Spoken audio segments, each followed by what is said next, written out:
Katya, thank you for coming on the show. Thank you for inviting me.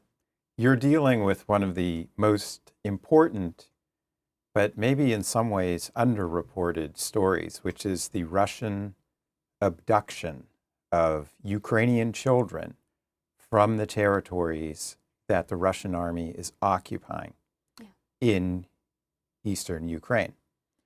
Can you tell me roughly how many children have the Russians abducted since the initial invasion?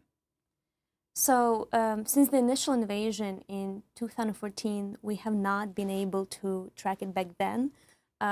First of all, the scale was not as large, and we know about like individual cases of forcible transfer to Russia, but we have not been tracking, and we didn't receive as many reports in 2014. It became a different deal in 2022 when Russians were not subtle anymore. Like children were put literally on buses and taken like in dozens, hundreds, and taken to other occupied territories like Crimea and Donbass or Russia. And what are the ages of the children? Oh, ages as small as like 7 months, 3-year-olds, all the way to 17-year-olds. We know, especially children like who are vulnerable in like boarding schools or orphanages, they were just taken out of the crib, literally. So the question of number is the most tricky one, because the truth is that nobody knows the exact number other than Russia. And that's the questions we should ask them. So how many children did you exactly take? Ukrainian government has received reports of 20,000 children have been abducted.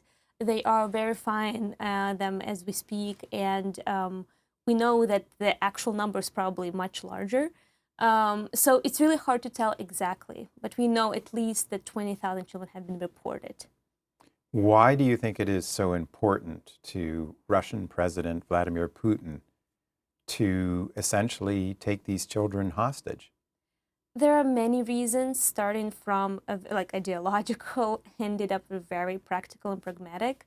Ideologically, Putin doesn't believe Ukraine should exist, and no nation can actually exist without children, without the future.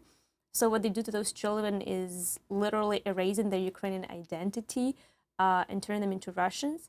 It will help them then claim that like Crimea was always Russian. The truth is that it was not always Russian until they started, Russifying people there, including children.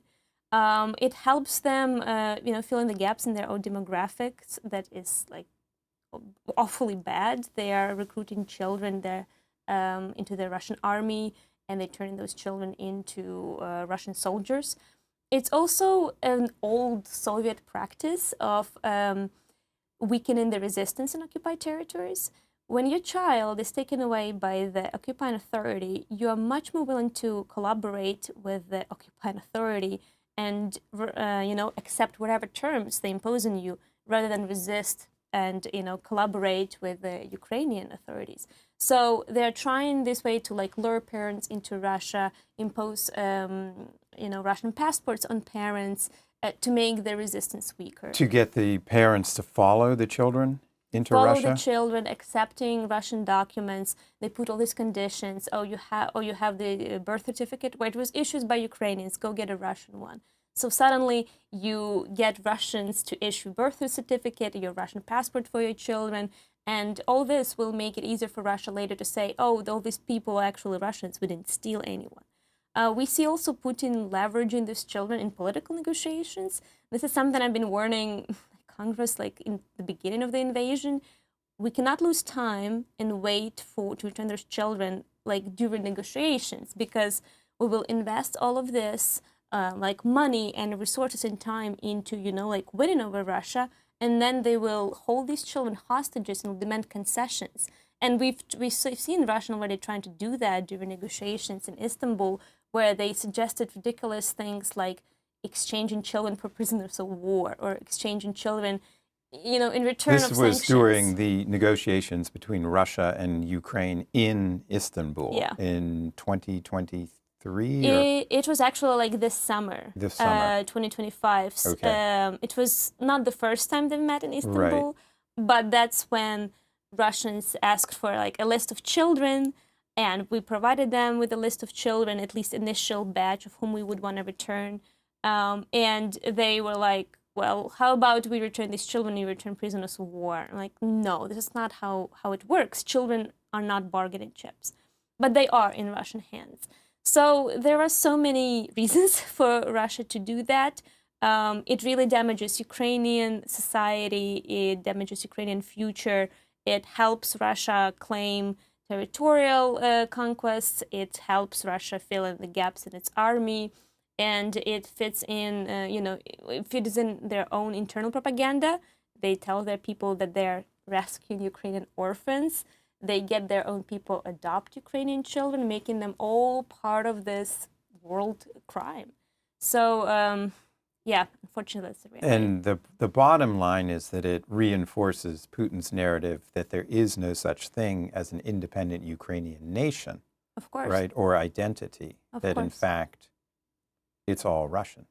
Yes, that's what they teach children that they take. Like, I've spoken with many survivors, and we brought some of them to the U.S. to share their stories, and everybody would repeat. They told me that Ukraine is full of Nazis. Those Nazis will eat me. My parents don't need me. Ukraine doesn't need me. And this child, the vulnerable psyche, it's really easy to buy into that. And even children who lived in Ukraine their whole life, who have Ukrainian parents, who went to Ukrainian school, after a certain time of brainwashing, they start believing that. So if you want to persuade the world that there is no Ukraine, you take Ukrainian children, persuade them, and the rest will take care of themselves. Now, how did you become involved in this issue? That is a very interesting story.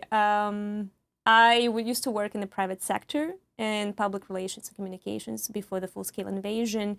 And when the invasion started, I was volunteering as part of the Ukrainian NGO called PR Army. Basically, a lot of communications and PR professionals came together and leveraged the networks of journalists to tell the truth about Ukraine. And at some point, I realized I cannot continue. I cannot go back to business as usual. I wanted to do something for Ukraine because the time was of essence. And the PR Army opened this new direction called Where Are People, dedicated to raising awareness about abduction of children back in September 2022. And I immediately joined because it was like the week before I read the first reports in Russian propagandistic media that Lvova Belova took like 1,000 Mariupol orphans to Russia. And I think it breaks you as a person. And there's just like point of no return where you cannot really do anything but help that. So I joined the initiative, and because it was based in the US, and we've had some success with initial raise of awareness in the media, we realized, okay, people know this story, but action doesn't follow. So I was appointed to do advocacy in the US, and I partnered with Razom for Ukraine and other organizations to make sure that the action follows these stories, and we do not only know about the issue, but we act on it. Now, when you establish contact, when Ukraine establishes contact with some of these children, which I assume is very difficult to do, but some children have been returned to Ukraine. How are they able to do that? How are they able to extricate the children who have been seized by Russia? To be honest, each case is its own individual story. I've been to Ukraine many times, meeting organizations who work with the returns like firsthand, and some of the things we cannot share due to sensitivity of the returns. Right. Yeah. But when I ask, okay, what are the patterns, what are the general mechanism, everybody would tell me each story is different. Each story is like planned operation from scratch. For example, like if you take Save Ukraine, they have like a hotline where you can call and report that you are a child, you've been taken. Or if you're a parent, you can report that you're looking for a child and you know that Russians take them. So they received initial reports from people, and then they try to establish contact. Okay, where are you? How are you? That's why we see the disproportionate return of teenage, like kids, because they have more agency. to report about themselves, they have more awareness of where And they it's are. easier to brainwash a much younger child, obviously. Exactly. But if we talk about, like small children, it's really hard. It's often either a matter of luck. Like I've seen the stories of a father who has been monitoring Telegram channels Russian Telegram channels, and he just saw his son on a Russian TV saying that, like, this son, his mother was killed by Ukrainians, and we just found him on the road.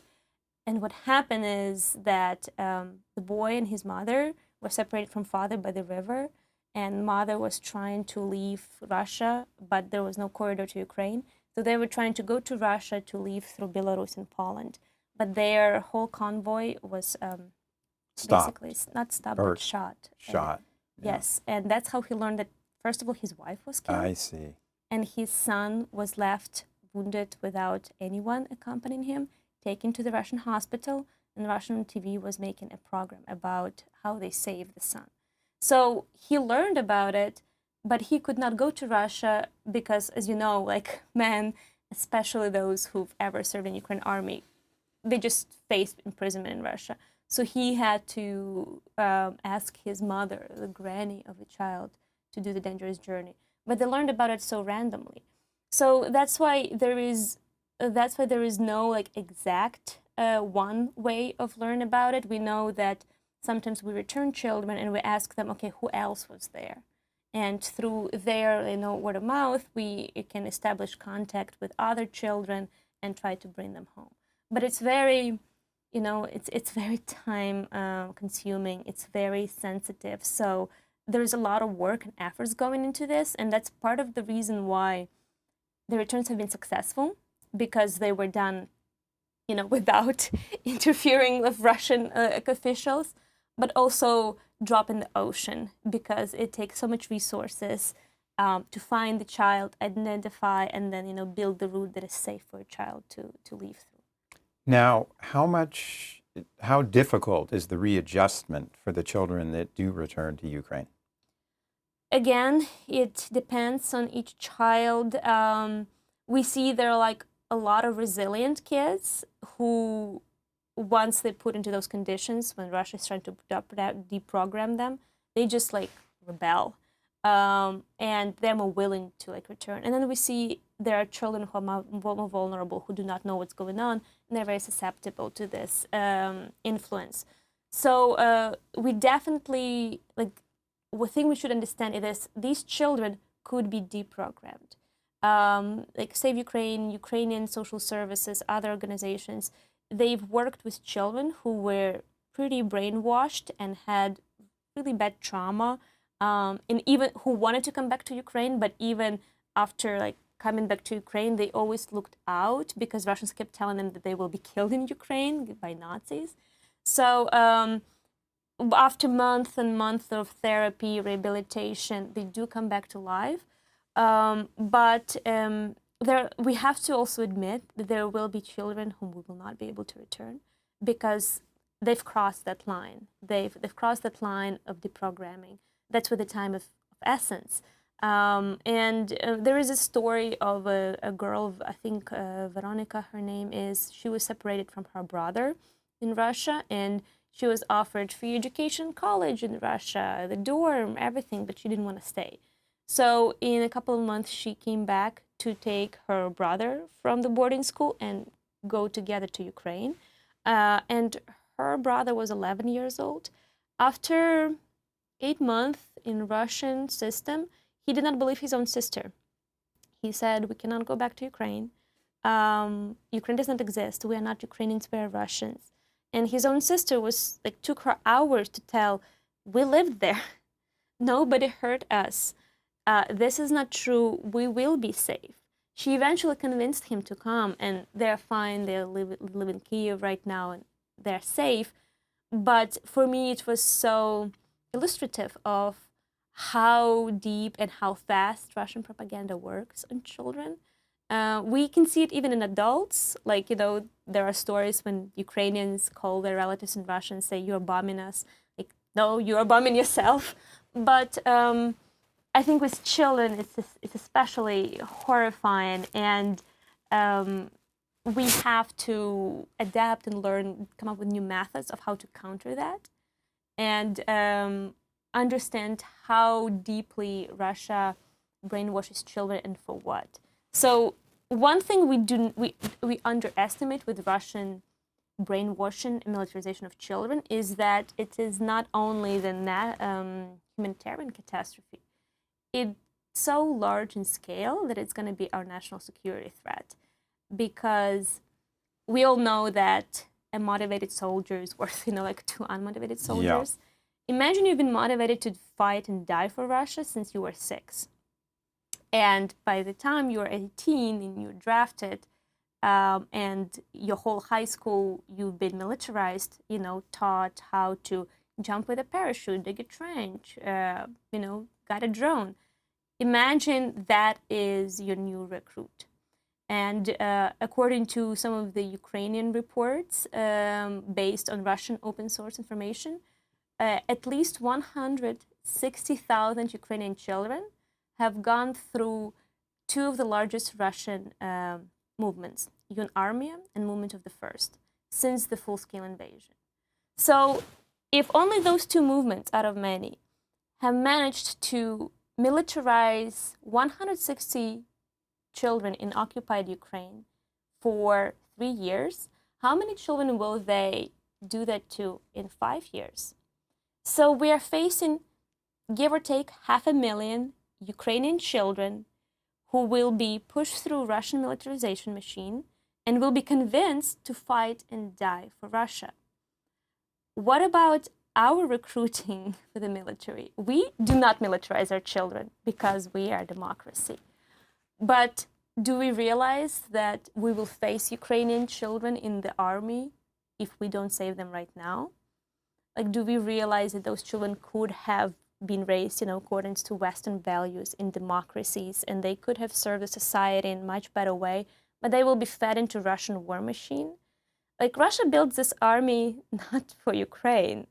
Russia builds this army to come against NATO. Do we recruit at the level to face that army?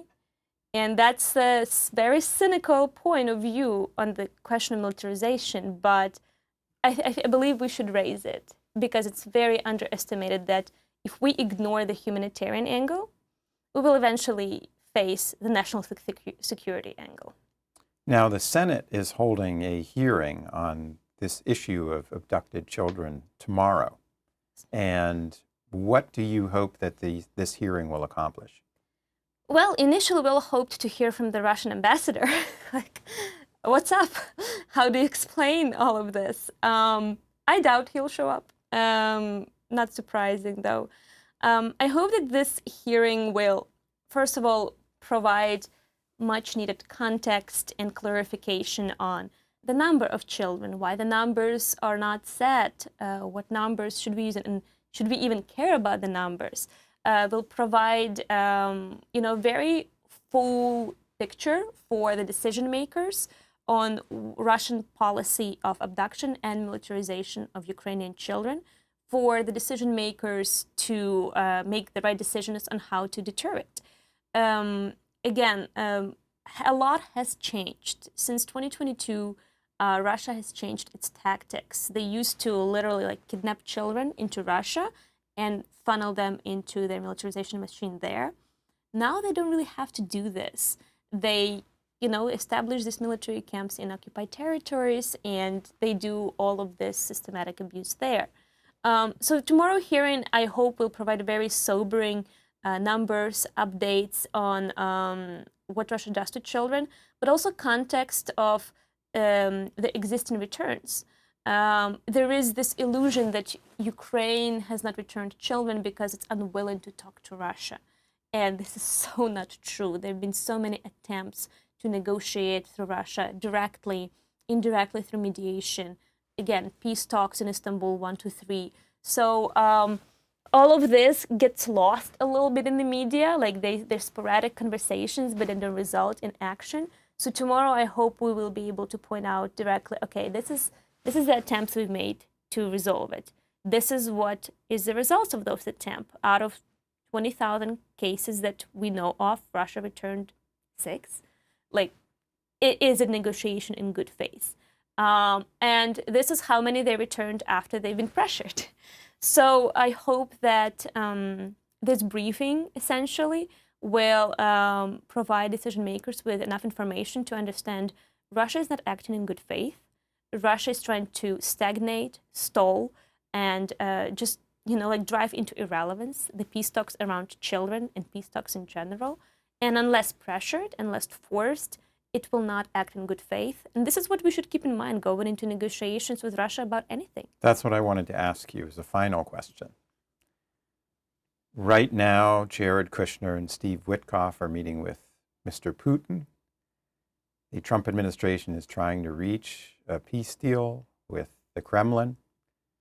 What do you think it should look like when it comes to the issue of these abducted children? I think it should reflect the legislation in Congress that is right now in place.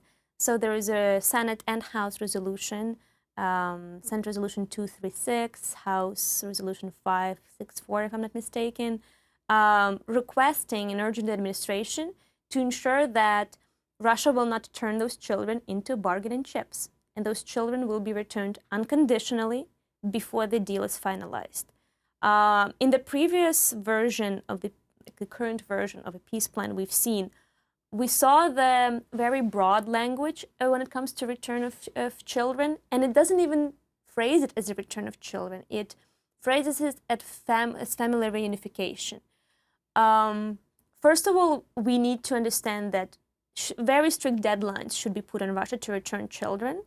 And because if we sign a deal, announce peace, announce everything, and then start returning children, there is no real motivation for Russia to return them on time. Russia can take 10 years to return children, and it will be basically irrelevant because by that time, children will grow up to be Russian. Russia can return 20 children and say, we will adapt to the deal. The deal is great. This is all the kids we took. Bye-bye. So we have to be very vigilant to keep this pressure on Russia until it returns every child it has taken. And that's the most important part for the peace deal. But also understanding that Russia will try to blur the lines between children that have been taken and children who just got separated because of the war conflict. And will try to pretend that it's just something that happens during the war. And Ukraine has taken some children, and so do we. So this family reunification phrasing is kind of dangerous because the truth is Ukraine did not take children from Russia. We do not occupy currently any part of Russia. So wherever separation has happened was because of the family dispute, and we're more than happy to resolve those. These are not the cases we're talking about in the peace deal. We're talking about Kherson orphanages that have been taken. We are talking about children who've been separated from their parents. So ensure that... We're talking about imperialism. Exactly. Ensure that Russia doesn't blur the lines, as it always does, and ensure that they do not take advantage of the U.S. So I hope that our envoys, ambassadors, while they're negotiating with Kremlin, in addition to thinking about world peace, also motivated by the U.S. interests, U.S. leadership in this, not anyone else's country. Well, thank you for coming on the show, and thank you for all your efforts. Thank you for having me. Thank you for talking about this important issue.